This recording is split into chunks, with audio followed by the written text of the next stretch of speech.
Hola everyone. Hope you're doing well. So, status update for law school.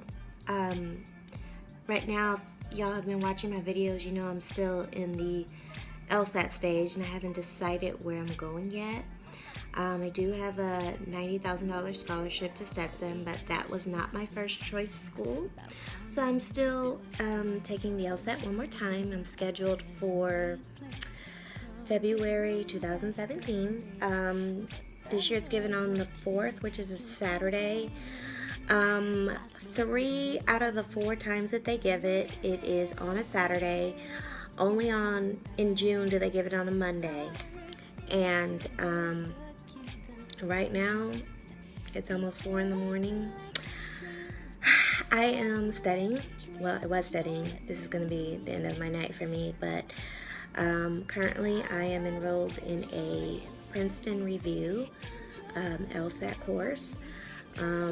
If you aren't familiar with them, they do GRE, LSAT, MCAT courses. There's a lot of LSAT courses out there.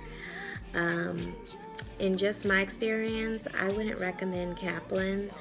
They are the most expensive out of all of them, and unless you're like really like good at math and that kind of stuff, I probably wouldn't take that course. It's not really helpful to a lot of people. I've had private tutoring, and my tutor said the same thing, that he had to like re-tutor people after they had taken Kaplan. Princeton Review is okay.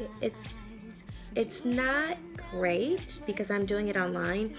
The online course costs about $900. It's 30 hours of pure teaching.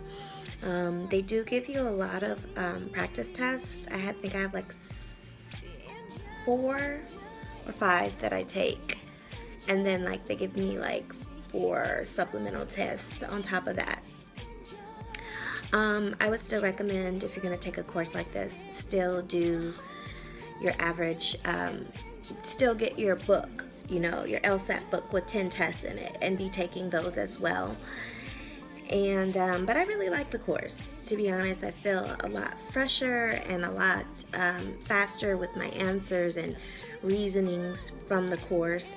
I took an in-person course, which was just like an attorney, a random attorney apparently, who went to the first tier law school where he gave it, and that course like did nothing for me, and it was like $600. So I don't recommend that, obviously. But the private tutoring did help. My tutor kind of just like randomly like stopped responding to me. I guess I wasn't scoring high enough for him to like say ha ha ha, like this was one of my students and she did well. He actually did help me though. By the time I was done with him, I was about 6 points higher than I had originally when I first tested with him, my diagnostic test with the tutor. And the diagnostic test was probably about 6 points higher from just me like doing stuff on my own, like getting books and going through stuff. And so that was about a 12-point difference. I've scored everything from 140 to 161 on my practice test.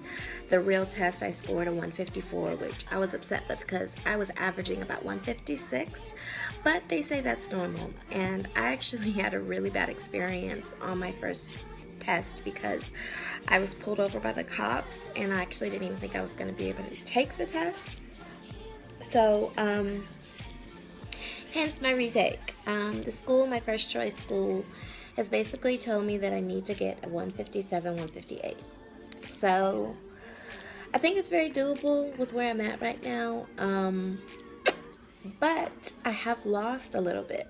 So that's another thing. Like, if you've studied for a really long time and it's been 3 or 4 months since you've actually like been doing this like every week, every day, you will lose like some info, and you will like set yourself back. And that's what I found happened, which is why I enrolled in the Princeton class. So anyways, February 4th, I'm taking it in a state below me because I'm relocating for a job there.